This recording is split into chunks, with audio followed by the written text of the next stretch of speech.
ኢትዮጵያ መፍራይነት ግብርና በመምሕያሽ ለዓላውነት ምግቢ መረጋጋጽ ዝኽእል ሃፍቲ መሬት ዘለው ሀገር ያይሎም ዋና ዳይሬክተር ኢንስቲትዩት ትራንስፎርሜሽን ግብርና ኢትዮጵያ ዶክተር ማንደፍሮ ንጉሴ ኣብ ኢትዮጵያ ሃፍቲ ልማዓት መሬትን ማይን ብምምጥጣን መፍራይነት ግብርና መምሕያሽ ዝኽእል ዓቕሚ ይፍጠር ምህላው ተዛሪቦም ሃፍቲ ማይ ገጸ ምድርን ከርሰ ምድርን መፍራይነት ግብርና ኢትዮጵያ ኣብ ምቅልጣፍ ልዑል ውጽኢት የመዝግብ ከም ዘሎ ማረድዮም አንዱ ሀብት የአግሮ ኢኮሎጂ ወይም ደግሞ ስነ ምህዳር ነው። ሁለተኛው ሀብታችን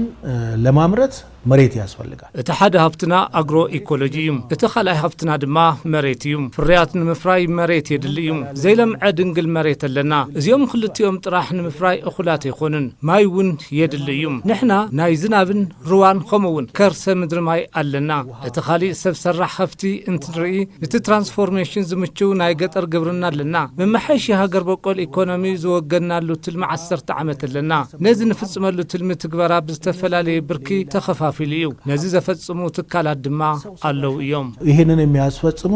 ተቋማት አሉ ኣብ መፍራይነት ግብርና ዝተረኸቡ ውጽኢታት ለዓላውነት ምግቢ በመረጋጋጽ ኣብ ከይዲ ዕቤት ኢኮኖሚ ሃገር ዕዙዝ ግደ ምህላው እቶም ዋና ዳይሬክተር ተዛሪቦም ትካላት ገንዘብ ንሓረስቶት ዘቐርቦ መምሕያሺ ግብርና ግልጋሎት ልቓሕ ገንዘብ ነቲ ዕቤት ዓውዲ ሃናጺ ጃም ይወፊ ከም ዘሎ ሓቢሮም አሁን እያደረግን ያለነው እንደየ አካባቢው ሕዝን ትግብሮ ዘለና ከከም ናይ ተኸባቢ ጸጋ መሰረት ምግባር ኣብ ሓደ ከባቢታት ኣብ ኤክስፖርት ትኹረት ንክግበር ኣብ ሓደ ከባቢታት ድማ ኣብ ሉዓላውነት ምግቢ ትኹረት ንክገብሩ ምስራሕ እዩ ስለዚ በዚ መሰረት ተፈላለዩ ስትራቴጂ ፍርያት ምፍራይ ይከኣል እዩ ብመሰረት እዚ ዝተፈላለዩ ፍርያታት ምፍራይ እንተኽኢልና ዕዝዝ ዝበለ ረብሓ ንኣካላት ሰብግደን ንሃገርን ከምጽእ ይኽእል እዩ የሆነ ጥቅም ለተዋንያኖቹም ለአገርም ያገለግላል ሃፍቲማ ኢትዮጵያ ንሓረስቶትን ሰብኽሳግምን ባህሊ ምፍራይ ግብርና በመቀየር ኣብ ዓመት ክሳብ 3 ግዜ ምፍራይ ዝኽእልሉ ዕድል ፈጢሩ እዩ ሃፍቲማይ ብዘበናዊ መስኖ ናይ ምልማዕ ባህሊ ትራንስፎርሜሽን ግብርና በመቅለጣፍ ለዓላውነት ምግቢ ኢትዮጵያ መረጋጋጽ ዝኽእል ጭቡጥ ውጽኢት የመዝግብ ከም ዘሎ ወስቲቖም ሓቢሮም አርሶ አደሮች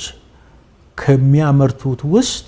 ከ75 በመቶ በላይ ሓረስቶት ካብ ዘፍርይዎ ልዕሊ 75 ሚእታዊ ምሻጥ እንተኽኢሎም እቲ ትራንስፎርሜሽን ጋህዲ እዩ ዝኸውን እዚ ማለት ሓረስቶት ኣብ እዋን ክረምቲ ሓደ ግዜ ዘፍርይዎ ዝነበረ ብክልተ ዙር እንተደኣፍርዮም እቲ ውጽኢት ዕጽፊ ንክኸውን ምኽኣለ እዩ እዚ ፍርያት ድማ ናብ ዕዳጋ ክቐርብ እዩ ዝኽእል ብምዃኑ ሃብቲ ማይ ብግቡእ ብምጥቃም ንመስኖ ብምውዓል ንትራንስፎርሜሽን ግብርና ዘቀላጥፍ እዩ እዚ ድማ ምስፍሕፋሕ ይደሊ እዩ ያፋጥናል ይህንን ማስፋፋት ይፈልጋል